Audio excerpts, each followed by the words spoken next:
Hola y bienvenidos a nuestro proyecto, en el cual indagaremos sobre un problema que puede pasar desapercibido en la vida cotidiana, la acidificación de los océanos. Se llama acidificación del océano al descenso en curso del pH de los océanos de la Tierra, causado por la absorción de dióxido de carbono producido por los seres vivos en forma de gas, pero también la combustión de combustibles fósiles y la fabricación de productos industriales. Se estima que el océano ha absorbido la mitad de todo el CO2 producido por acciones humanas desde el año 1800. Para saber las consecuencias debemos entender cómo funciona. El gas se incorpora bien como gas disuelto o bien en las conchas de moluscos que en morir caen al fondo para convertirse en creta o piedra caliza. La escala temporal de ambos procesos es diferente y tienen un origen en el ciclo del carbono. La incorporación de dicho gas al océano plantea problemas ecológicos por la acidificación del mismo. El CO2 disuelto en agua mar incrementa la concentración de iones hidrógeno y esto hace que descienda el pH del océano. Un pequeño cambio en el pH del agua puede suponer en muchos casos catástrofes medioambientales graves, como la destrucción de arrecifes de coral. La acidificación tiene su origen, pues, en el rápido tamponamiento del aumento atmosférico de CO2. El pH de la superficie del océano ya ha caído 0.1 unidades, lo que representa un aumento del 30% en la acidez.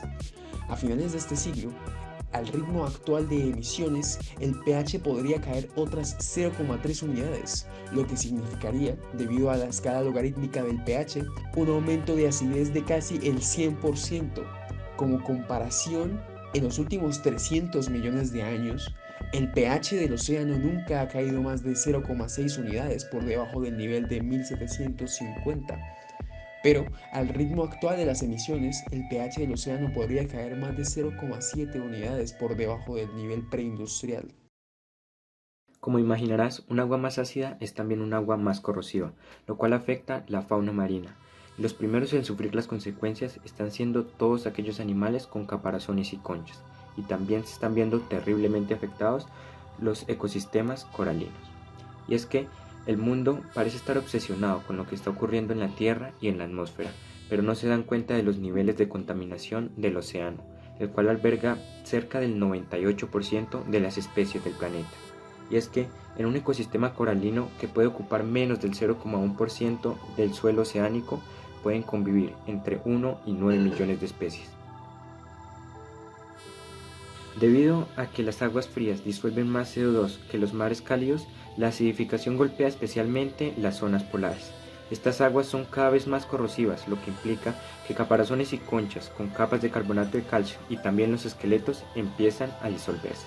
Muchos organismos no podrán sobrevivir bajo estas condiciones en el Ártico y la Antártida, lo cual amenaza enormemente la biodiversidad de las zonas polares.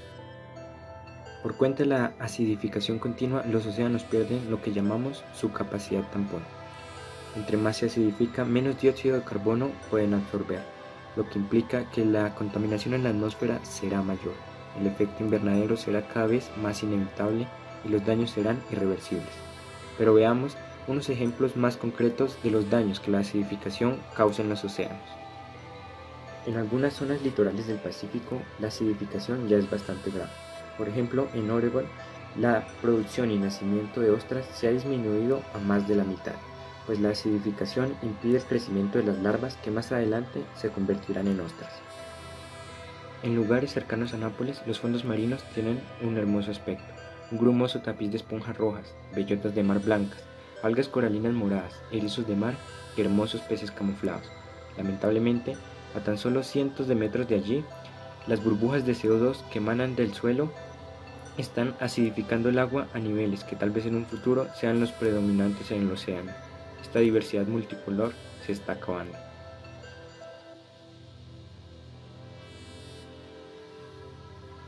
En pequeños microcosmos como este, una hoja está cubierta de algas coralinas, que sirven de alimento a un caracol, que a su vez transporta una colonia de serpúlidos. Los tres producen carbonato de calcio. Sin embargo, cerca de las fisuras del fondo marino, por donde se producen emanaciones volcánicas de CO2, las hojas son de color verde, porque están vacías. Sus compañeros han desaparecido a causa de la acidificación que deja el agua sin carbonato. El panorama es también desalentador para las estrellas de mar. La acidificación del océano se amplifica en algunas zonas litorales por cuenta de la polución en las zonas terrestres. Esto ayuda a la aparición de microbios, los cuales consumen el oxígeno del agua y producen CO2, lo que hace muy difíciles las condiciones de vida para la estrella de mar. Los erizos de mar se reproducen mediante huevos. 3 semanas después, las larvas sanas parecen naves espaciales de cristal, con largas púas que forman su esqueleto. Sin embargo, las larvas de erizo creadas en aguas acidificadas son totalmente diferentes, son deformes y son muy vulnerables ante sus depredadores. Un bello paisaje marino se puede apreciar en la concha de un caracol, donde bellotas de mar y serpúlidos se disputan el espacio con algas rojas y verdes sobre una típica concha de caracol de mar. En contraste, un caracol hallado cerca de unas emanaciones de CO2 nos muestra el devastador efecto de la acidificación del agua, quien lo ha dejado desnudo, y la corrosión ha afectado la capa externa de la concha, dejándole un brillo perleado en el centro. Si nos situamos en un laboratorio, una ofiura puede tolerar agua con grandes concentraciones de CO2. También puede tolerar agua con triclosan, un potente antimicrobiano presente en jabones y cremas para la piel, que por efecto de las aguas residuales llega cada vez en mayor cantidad a los océanos. Cuando una ofiura tiene que convivir a la vez en aguas que tengan CO2 y triclosan, por efecto de la acidificación, estas pierden sus brazos. Seguramente todos hemos oído hablar del pez payaso. De lo que poco se habla es de los peligros a los que se encuentra sometido producto de la contaminación por acción humana.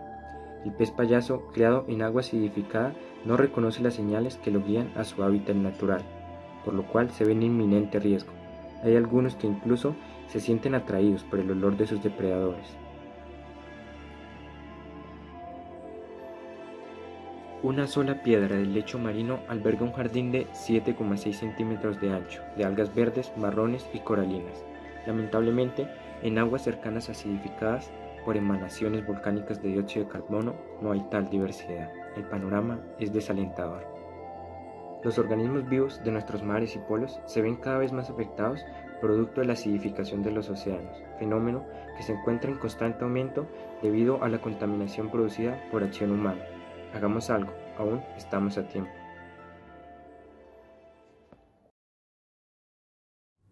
La acidificación de los océanos. Se llama acidificación del océano al descenso en curso del pH de los océanos de la Tierra, causado por la absorción de dióxido de carbono producido por los seres vivos en forma de gas, pero también por la combustión de combustibles fósiles y a la fabricación de productos industriales como el cemento, por ejemplo. Los océanos absorben actualmente 1 tonelada de CO2 por persona al año. Además, se estima que el océano ha absorbido la mitad de todo el CO2 producido por acciones humanas desde el año 1800. Los océanos del mundo absorben aproximadamente 1/3 de los incrementos de CO2 atmosférico, lo que hace que constituyan el sumidero de carbono más importante. El gas se incorpora bien como gas disuelto o bien en las conchas de moluscos que al morir caen al fondo para convertirse en creta o piedra caliza. La escala temporal de ambos procesos es diferente y tiene su origen en el ciclo del carbono. La incorporación de dicho gas al océano plantea problemas ecológicos por la acidificación del mismo. El dióxido de carbono disuelto en agua de mar incrementa la concentración de iones de hidrógeno y esto hace que descienda al pH del océano. Un pequeño cambio en el pH del agua puede suponer en muchos casos catástrofes medioambientales graves como la destrucción de arrecifes de coral, especialmente susceptible a cambios en la acidez del agua de mar.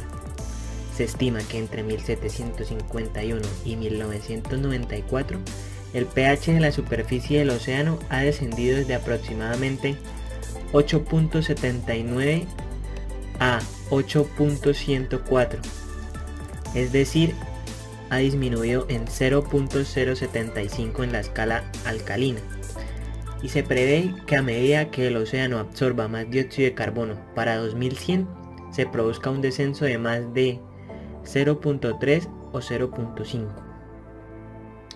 El origen del mecanismo de acidificación es que el agua de mar y el aire están en constante equilibrio en cuanto a la concentración de CO2.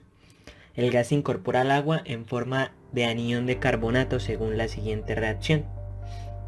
La liberación de 2 protones de hidrógeno es la que provoca el cambio de pH en el agua. Así, un incremento de dicho gas en la atmósfera comportará un aumento de su concentración en el océano y una rebaja del pH, mientras que un descenso de su concentración en la atmósfera provocará la liberación del gas desde el océano y un aumento del pH. Es un mecanismo de tampón que atrapa los cambios en la concentración de dióxido de carbono producidos por factores externos, como puede ser el vulcanismo, la acción humana, el aumento de incendios y entre otros. La acidificación tiene su origen, pues en el rápido taponamiento del aumento atmosférico de dióxido de carbono, el pH de la superficie del océano ya ha caído 0,1 unidades, lo que representa un aumento del 30% en la acidez. A finales de este ciclo, al ritmo actual de emisiones, el pH podría caer otras 0,3 unidades, lo que significaría, debido a la escala logarítmica del pH, un aumento de acidez de casi el 100%. Como comparación, en los últimos 300 millones de años, el pH del océano nunca ha caído más de 0,6 unidades por debajo del nivel de 1750. Pero al ritmo actual de emisiones, el pH del océano podría caer más de 0,7 unidades por debajo del nivel preindustrial. La velocidad actual de acidificación es al menos 100 veces superior a la velocidad máxima de los últimos cientos de miles de años y podría afectar a corales, estrellas de mar, ostras, cangrejos, gambas, mejillones, langostas, fitoplancton, caracoles marinos, plancton relacionado con las amebas y entre otras más especies marinas, así logrando gran catástrofe en nuestra fauna marina.